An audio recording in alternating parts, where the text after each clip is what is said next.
Et si notre malaise n'était pas une souffrance psychologique, mais le symptôme d'une confusion historique?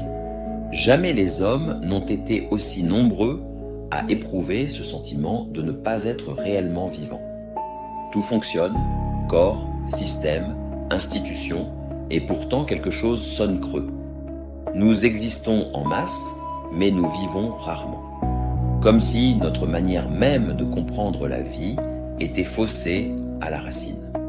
La question n'est peut-être pas comment mieux vivre, mais si nous sommes réellement vivants. Car une idée très ancienne a été rendue inaudible. Pourtant, cette idée constitue le point de convergence le plus profond entre la pensée de l'Égypte antique et les textes bibliques. Et elle donne une clé de lecture à une époque où l'impression de vivre à moitié est devenue la norme. L'idée est la suivante. Nous sommes des morts vivants. Naître, c'est mourir une première fois. Dans la pensée égyptienne, la naissance donne le ka, mais pas encore l'akash. C'est-à-dire, l'homme naît vivant biologiquement, mais mort ontologiquement. Ce que nous appelons spontanément la vie, respirer, croître, désirer, produire, n'était pas encore pour eux la vie au sens plein. L'existence biologique du corps s'agissait d'un état médian, naturellement instable, qui peut soit s'achever pour accéder à la vie éternelle, soit conduire à la mort ultime, celle que les Égyptiens nommaient explicitement la seconde mort. La seconde mort désignait le plus grand risque encouru après la fin de l'existence du corps. La dissolution définitive de l'être demeurait non unifié. Ça te semble contre-intuitif ?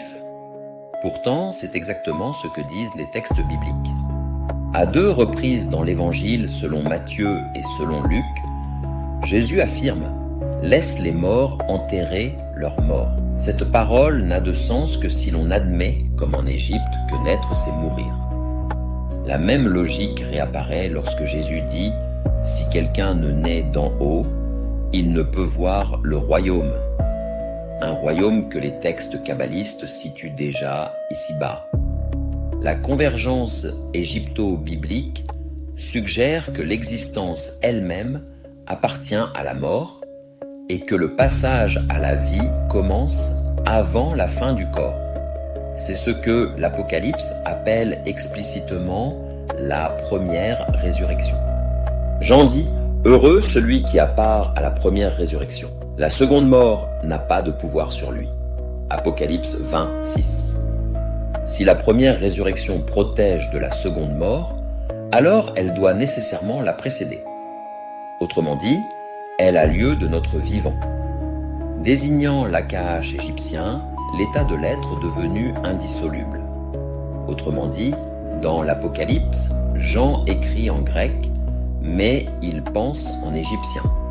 Un mort vivant respire, travaille, aime et même réussit, et pourtant, il est déjà sorti de la vie sans le savoir. Si la naissance est une première mort, alors l'existence du corps est bien plus qu'un simple passage ou une épreuve.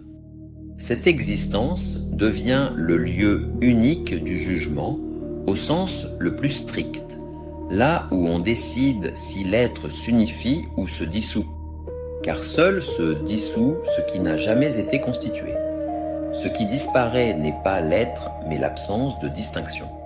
Et si l'homme était déjà mort sans le savoir, qu'est-ce qui, dans l'existence, empêche sa dissolution? Et pourquoi cela passe-t-il parfois par l'excès, la violence et les puissances de confrontation? C'est là qu'apparaissent Gog et Magog, Apophis, et la logique de la révélation par l'excès de distinction.